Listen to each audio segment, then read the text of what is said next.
The coldest night of the year hit like a brick wall.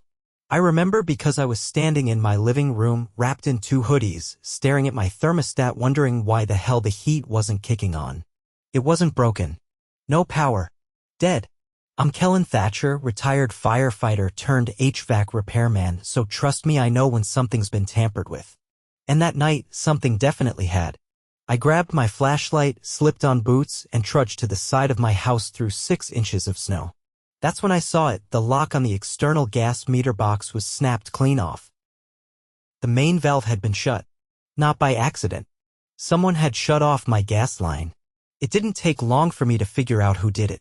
Charlene Whitmore, president of the Willow Creek HOA. 50-something, blonde bob, sunglasses even on cloudy days. She's the kind of woman who treats bylaws like divine commandments and calls herself a steward of the neighborhood. No one voted for her, but somehow she's always in charge. Her favorite hobbies include passive-aggressive newsletters, fining people for having non-regulation trash bins, and apparently cutting off people's heat in the middle of December. See, last week Charlene left me a notice taped to my front door. Allegedly, the color of my new mailbox violated community tone standards. The mailbox said she'd be imposing a corrective fine of $400. I told her she could take that fine and shove it into her seasonal wreath collection. That must have ticked her off, because now here I was, in the dark, with my heat disconnected. I stormed over to her house, 3 doors down. Her porch light was glowing like a beacon of smugness. I knocked. Hard. She opened the door in a silk robe, wine glass in hand. "Kellan," she said, feigning surprise. "Isn't it a little late for visits?" "You cut my gas," I said flatly. She blinked. "Excuse me? Don't play dumb. The valve was shut off and the lock was broken. That's criminal tampering."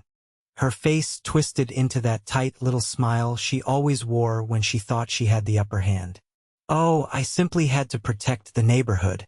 You refused to comply with mailbox code. I warned you there would be consequences. You think the consequence is freezing a man in his own house? Maybe next time you'll think twice before ignoring the rules." I stepped back. My blood was boiling. "You just committed a felony, Charlene." She sipped her wine. "No one's going to believe that." That's when I knew. She thought she was untouchable. That she could bully people with impunity. Wrong. I walked back to my house, grabbed my phone, and called the state utility inspector's emergency line. Then I filed a report with the county building department. Then I called a buddy I knew who worked with the district attorney's office. I gave them everything: photos of the lock, timestamps from my security cams, and the HOA notice Charlene left. The next morning, the inspectors showed up. The state utility inspector arrived just past sunrise, a burly man in a navy jumpsuit named Marco. He didn't waste time with pleasantries. After glancing over the photos I'd submitted overnight, he headed straight for the gas meter, crouched beside it, and let out a low whistle. "This wasn't done by accident," Marco muttered, examining the valve. "You got pry marks here. Lock's been snapped, not picked. Someone wanted this shut off fast. He didn't ask for permission to take photos. He just started snapping, documenting every angle of the damage. Then he looked up at me and said, 'County's gonna want to see this. You said the HOA president left you a written notice.' Yup. I kept it sealed in a folder. Want it?" He nodded and I handed it over. He read through it, frowned, and took a photo of the letter too. "You're lucky your pilot light didn't leak anything. Shutting off a residential gas line without authorization? That's tampering with a utility. State code calls that a felony." I didn't say anything. I didn't need to. Marco's expression said it all. 2 hours later, a white SUV with government plates pulled up out front. A woman in a gray wool coat stepped out. She introduced herself as Investigator Lila Dorsey from the county DA's office. She'd already spoken to Marco and had a printout of my original complaint. "Mr. Thatcher," she said, flipping open her folio, "your security footage, does it have a clear view of the side of the house?" "It does." "Night vision," motion triggered. "I already uploaded the segment to the shared drive your office uses." Check the folder labeled December 14th, 11:42 p.m. She gave a sharp nod and pulled out her phone. Less than a minute passed before she glanced up from the screen. That's her, she said. Clear as daylight. Same coat she was wearing yesterday at the council meeting. And unless someone else in your neighborhood owns a poodle with a rhinestone collar, there's no mistaking it. I raised an eyebrow. She brought her dog? Apparently cut a gas line the same way she runs the HOA, like it's a casual errand between Pilates and brunch. I didn't laugh. I couldn't. My hands were still shaking from how cold the house had gotten overnight. Charlene could have killed someone if there'd been a gas backdraft or if I'd had kids here. Lila continued. I'm getting a warrant for her phone records and a formal notice for her to appear at the DA's office. Do not approach her again. We need to handle this by the book.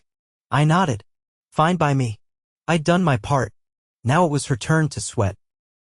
By late afternoon, news traveled faster than I expected. A sheriff's cruiser parked outside Charlene's house just after 4 o'clock. Deputy Alvarez, someone I'd known back from my firefighting days, knocked calmly while his partner stood by the walkway.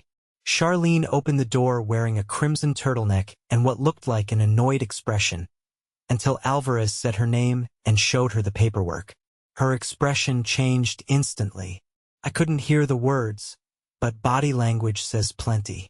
She stepped back, folded her arms, then started gesturing toward my house. Alvarez didn't flinch. She tried to talk over him. He calmly held up a hand, then handed her the document. She snatched it from him, scanned it, and abruptly slammed the door. Less than 10 minutes later, the HOA's community alert system blasted out an email. I didn't even have to open it to know what it said. Charlene always used it as her personal megaphone, and sure enough, the subject line read, Urgent update regarding ongoing neighborhood disruption. This time, people weren't buying it. I started getting texts from neighbors I hadn't spoken to in months. One of them, a nurse named Jenna from 2 blocks over, came by later that evening with a tray of baked ziti and a USB drive. I thought you might want this, she said, handing it to me. My husband installed a dash cam last month. It caught her walking out from the side of your house and getting into her car. Timestamp matches what you gave the DA. I took the drive and stared at it. You sure you want to get involved? She's been sending us fines for the color of our porch chairs. I'm done being polite, Jenna said, then added, also, your mailbox is fine. Everyone thinks it looks better than hers. That made me smile for the first time in days. I forwarded the footage to Lila. Within an hour, she confirmed it'd be included in the report to the grand jury. They weren't just going after Charlene for utility tampering. They were stacking charges: intimidation, reckless endangerment, and abuse of authority under the civil code that governed HOA conduct at the county level. The grand jury hearing was scheduled for the following week. In the meantime, the county froze the HOA's discretionary spending account pending investigation. That meant no more fines, no new mailers, no community upgrades. Charlene couldn't even approve landscaping decisions without a co-signer from the oversight board. The next morning, her front yard was littered with broken decorative lights and a toppled iron flamingo. Her perfect garden looked like it had been hit by a windstorm. I didn't do it. I didn't need to. The neighborhood had turned. That afternoon, I found a folded note slipped into my mailbox. No envelope, just paper. It was from Grant Phelps, the HOA treasurer. Kellan just wanted you to know not everyone on the board agrees with Charlene's actions. She's been operating without full approval for months. We'll be holding an emergency meeting soon to address leadership structure. Thanks for standing up. You've got more support than you think. I tucked the note away and went back inside. My house was warm again, but not just from the heat. Something had shifted. 3 days later, I got a request from the DA's office to provide a formal statement before the hearing. They said my testimony would be key. I met with Lila in a conference room downtown where she walked me through the lineup. She's retained a defense attorney, she said. But there's not much he can do. Between the footage, the broken lock, and the HOA documents, she's looking at 3 separate charges. And if we confirm she's been using HOA funds for personal security upgrades— Wait, I interrupted. She was. Lila handed me a photo.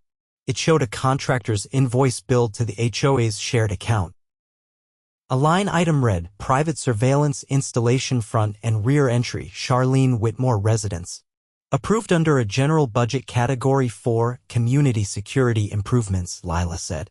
We've subpoenaed the HOA's bank records. That was the last nail. By the end of the week, residents were calling for a full audit. Grant Phelps and 2 other board members resigned. The emergency meeting turned into a full-on reckoning. Charlene didn't show up. She'd been advised not to speak publicly. That didn't stop people from showing up at her house with petitions, demanding a leadership vote. I didn't attend the rally.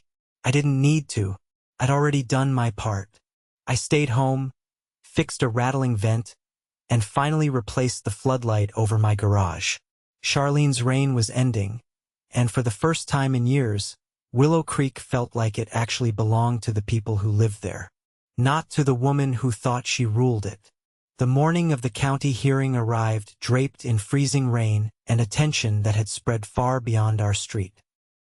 I drove through slush and wind gusts, past houses with curtains parted just wide enough for neighbors to watch me leave. The courthouse was 15 minutes away, but it felt like I was crossing into another life entirely. Inside, the hearing room buzzed with quiet murmurs. A few reporters sat in the back row, notebooks half open, pretending not to stare. I recognized Charlene's lawyer immediately. Tall, gray suit, thin glasses. The kind who billed by the hour and didn't bother learning clients' names unless there was press. Charlene entered 5 minutes later, escorted by her attorney and a younger woman carrying a manila folder. She wore a black overcoat and carried herself like she still owned the room. But her eyes kept darting sideways, locking on faces she used to intimidate. Now those faces didn't look away. Lila Dorsey met me in the hallway outside the hearing chamber. We've got your footage, the tampering report, and the HOA's financial records cross-referenced with the vendor accounts. You won't need to testify unless her attorney contests the timeline. Just stay close. I nodded, adjusting my jacket collar. Any chance she tries to cut a deal? She already tried. Wanted to plead down to a civil infraction. We declined. Lila's tone didn't waver. She's being charged with 2 felonies and 4 misdemeanors. She'll need more than a new coat to walk away from this. The administrative judge entered and the room went silent. This wasn't a trial yet, more of a preliminary review meant to determine whether formal charges would proceed. Charlene's attorney stood and gave the usual spiel. His client was a long-standing member of the community, upstanding with no prior record. He suggested the incident was a misunderstanding involving improperly installed utility equipment. Then Lila stood. No misunderstanding justifies trespassing onto someone's private property, dismantling a street-registered utility lock, and endangering a household by terminating gas flow in sub-zero temperatures. We also have evidence the defendant used HOA funds to pay for private contractors under mislabeled budget lines. That's misappropriation of community resources, and it wasn't a single occurrence. She handed over the compiled report. The judge flipped through it, pausing at a photocopied invoice with a red circle around a contractor's signature. His eyebrows lifted slightly. Charlene shifted in her seat, but didn't speak. After 20 minutes of review, the judge looked up. Based on the evidence, I'm forwarding all 6 charges to the county prosecutor. This matter is now criminal and outside this chamber's jurisdiction. Ms. Whitmore, you are ordered to surrender your access to any HOA-controlled systems, including digital accounts and financial ledgers, until further notice. Charlene's lawyer objected, claiming the HOA board hadn't formally removed her. The judge leaned forward. That's a separate matter. But if she accesses those systems again, she'll be in violation of judicial order. That won't end well for her. As the gavel came down, Charlene's face turned the color of wet concrete. Outside the courthouse, the air was sharp, the rain turning sleet. I didn't head straight home. Instead, I stopped by the municipal records office. A quiet clerk named Reuben looked up when I walked in. "You're the guy from Willow Creek, right?" he asked, typing something into his terminal. "You called about board filings last week." "Yeah. I need to see the HOA's original incorporation paperwork and any amendments filed since." Reuben retrieved a thin folder from the archives bin. Inside were 5 pages. The original filing, 2 minor amendments, and something else, a recently added clause marked with a red stamp, Provisional Operating Authority. I narrowed my eyes. This says the HOA was granted operating status for a 1-year probationary period pending compliance audit. Who signed off on this? Reuben flipped the folder around. City Planning Department. But that audit? It never actually happened. They missed the deadline to submit the compliance report. So technically, they don't have full legal authority? He nodded. If an audit's never completed, the HOA's charter can be invalidated, especially if there's demonstrated abuse. I scanned the clause again. The date of the missed deadline had passed 3 months ago. Back in my truck, I placed a call to a man I hadn't spoken to in over a year, Derek Rojas, a former firefighter buddy turned municipal code investigator. He owed me a favor. When Derek picked up, I told him what I'd found and asked one question. Can a neighborhood void an HOA charter if the city never finalized it? He paused. If there's no ratified audit and the provisional term expired? Yeah.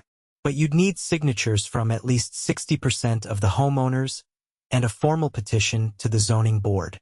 I checked the numbers. With the resignations and the way the neighborhood had shifted, I could get that. The next 2 days were a blur. I printed a simplified version of the filing clause and went door to door.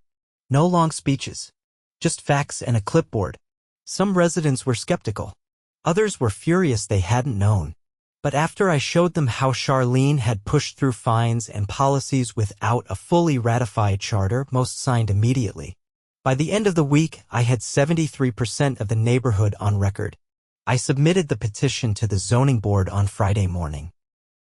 The clerk behind the counter read through the cover letter twice, then said, "You may want to attend the review session next Thursday. If the board votes to uphold this, the HOA's legal authority is dissolved retroactively." It was already happening. Charlene's house had gone quiet. No porch lights, no decorations, and her mailbox had been stripped of the custom gold lettering she once insisted was standard. Her lawyer had stopped returning calls from reporters after it leaked that he'd dropped her as a client. Then came the subpoena. Not for her, but for the HOA's financial records custodian, a man named Barry Clements. He'd served as treasurer after Grant Phelps resigned. Only Barry hadn't known that Charlene had been using his login credentials to approve disbursements. The digital trail led to her IP address, but the account name bore his. When the sheriff's office contacted him, he panicked. And when they offered him a deal to cooperate in exchange for immunity, he took it without blinking. He showed them how Charlene had rerouted funds from the community maintenance account into a security improvement pool that only covered her property and one other, the home of a board member who'd long been suspected of favoritism. She even authorized a private landscaping crew to install motion-triggered lights at her back gate, billed under park lighting upgrades. With Barry's help, the DA's office filed an amended report. Now it included charges for digital fraud and misappropriation of restricted funds, both felonies. The hearing to dissolve the HOA charter arrived with less fanfare but greater weight. The zoning board met in a municipal building with creaky floors and burnt coffee, but the room was packed. Reporters sat in the back again, but this time they weren't pretending not to watch.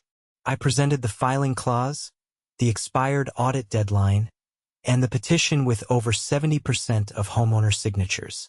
No theatrics, just a request that our neighborhood be allowed to govern itself lawfully. The board voted unanimously. The HOA's charter was officially dissolved. All pending fines, citations, and enforcement actions issued after the audit deadline were nullified. The community was free to establish a new, legally binding organization or none at all. We chose none. Charlene never returned to another meeting. Her house went up for sale 3 weeks later, listed under a trust company. No one saw her move out. One day the curtains were gone. The next, a white van loaded boxes in silence. The property sat empty for months. In the end, we didn't just remove a corrupt HOA president. We dismantled the entire system that let her get away with it. The neighborhood didn't need a tyrant with a clipboard. We needed transparency, respect, and the right to fix our own mailboxes without a threat of winter sabotage. And now we had all of that in heat. By the time spring edged into Willow Creek, the neighborhood was almost unrecognizable, quiet, unburdened, and more alive than it had been in years. Shrubs had grown a little wilder, fences were no longer carbon copies of each other, and people had started repainting their porch trims in colors that weren't dictated by a laminated binder. No one asked permission. No one needed to. But there was still one last piece of unfinished business. The criminal case against Charlene Whitmore had made its way to Superior Court with frightening speed. Normally, these things dragged out, but with the volume of evidence, public scrutiny, and the DA's insistence on swift prosecution due to the severity of the charges, the trial was scheduled for early April. I had already given my deposition. So had Barry Clements, the former treasurer who now came to every hearing in a thrift store suit and a visible twitch in his left eyelid. He'd turned over more than just financial documents. He'd testified to under-the-table arrangements Charlene had with a contractor who'd been inflating invoices for years. That piece had cracked everything open. What started as felony utility tampering had spiraled into a web of charges: embezzlement, wire fraud, criminal conspiracy, and falsification of public records. The city's financial crimes unit had opened a separate case against her and one of her former board allies for diverting neighborhood improvement grants into private accounts. Charlene's new defense attorney, a woman with steel gray eyes and a reputation for courtroom theatrics, attempted to petition for a bench trial, hoping to avoid a jury. The judge denied it. The charges were too serious and public interest too high. On the morning of opening statements, I sat in the gallery behind a row of school teachers who'd once received fines for unapproved window treatments, and a retired postal worker who had lost a month's pension fighting a fabricated lien Charlene had filed against his property. The room wasn't angry. It was patient, determined. Everyone there had waited long enough. Ladies and gentlemen of the jury, the prosecutor began, this case is not about a homeowner dispute. It's about a person who weaponized authority, violated public trust, and endangered lives for personal gain. He laid it out methodically: the exact time Charlene had shut off my gas valve using bolt cutters, the invoice trails that proved she rerouted HOA funds into personal projects, and the email threads where she threatened residents with consequences if they questioned her. Then came the part even I hadn't known about. On February 3rd, the prosecutor said Ms. Whitmore attempted to destroy evidence by instructing an associate to remove a hard drive from the HOA's office computer. That drive was recovered by officers the same evening, and forensic analysis revealed she had drafted multiple fake violation notices in advance, pre-fined residents who had yet to commit any infractions. Gasps rattled the wood-paneled room. The judge banged the gavel once firmly. Charlene sat stock still, her hands folded in her lap, face unreadable. Her defense argued that she'd acted in the interest of community standards and that any missteps were the result of procedural misunderstandings. But the jury didn't buy it. Not after they saw the footage of her dog in a rhinestone collar hopping into her car after shutting off my gas. Not after they heard the audio clip Barry had secretly recorded, where she said, "They'll follow the rules or I'll find ways to make them wish they had." Testimony continued for 2 days. Then came my turn. I took the stand under oath, looking directly at the 12 men and women in the jury box. I didn't dramatize anything I didn't need to. I told them what happened. How I'd walked through snow to find my meter lock broken. How the cold had crept through my walls while Charlene had sipped wine behind her double-insulated windows. How she'd smiled, not blinked, when I told her she'd committed a crime. She didn't just try to teach me a lesson, I said. She tried to silence anyone who didn't treat her like a queen. The courtroom was silent when I stepped down. On the fourth day, the jury deliberated for under 3 hours. When they returned, the foreman stood and read the verdict. On the charge of felony utility tampering, guilty. On the charge of criminal misappropriation of funds, guilty. On the charge of wire fraud, guilty. On the charge of falsification of public records, guilty. Charlene didn't flinch. Not once. But when the judge sentenced her 3 weeks later, her voice finally cracked. "Ms. Whitmore," he said, "your actions weren't just overreach, they were malicious. You endangered a man's life, violated the law repeatedly, and used your position to exploit others. You are hereby sentenced to 5 years in state prison, with eligibility for parole after 3. You will also be required to pay restitution to the Willow Creek Neighborhood Fund in the amount of $64,000. There was no applause, just the sound of her chair scraping against the floor as a deputy cuffed her wrists. Back home, the news spread fast, but this time, no one gossiped. It was quiet, reflective. People planted flowers. Kids played basketball in driveways that no longer had to be measured for approved curvature. And for the first time, I saw neighbors talking not just to the people next door, but across the street, down the block, sharing tools, ideas, and plans. 2 months later, the Willow Creek Community Council was formed, not an HOA, but a volunteer board with no enforcement authority. Just neighbors helping neighbors. I was asked to be on it. I declined. Not because I didn't care, but because I knew my role had been played and it was time for someone else to step forward. Instead, I helped build the new community shed. I rewired the lights, installed proper ventilation, and left a note inside that said, "No codes, no threats, just tools." One afternoon, Jenna, the nurse who'd brought over baked ziti and dash cam footage, dropped by with a pie and news that the council was organizing a block party. No permits, no forms, just tables, music, and the smell of grilled burgers. She asked if I'd bring my fire pit. "Only if you bring that ziti again," I said. She laughed. "Deal." That evening, under string lights and open sky, people danced. Kids ran circles around folding chairs while someone played guitar. No one mentioned Charlene. No one needed to. As dusk settled, I sat beside the fire pit, watching smoke curl into the sky, thinking about how close one person had come to turning an entire neighborhood into a gated prison of fear, and how, with patience, evidence, and a little grit, we'd taken back what mattered. Not with vengeance, with truth and heat.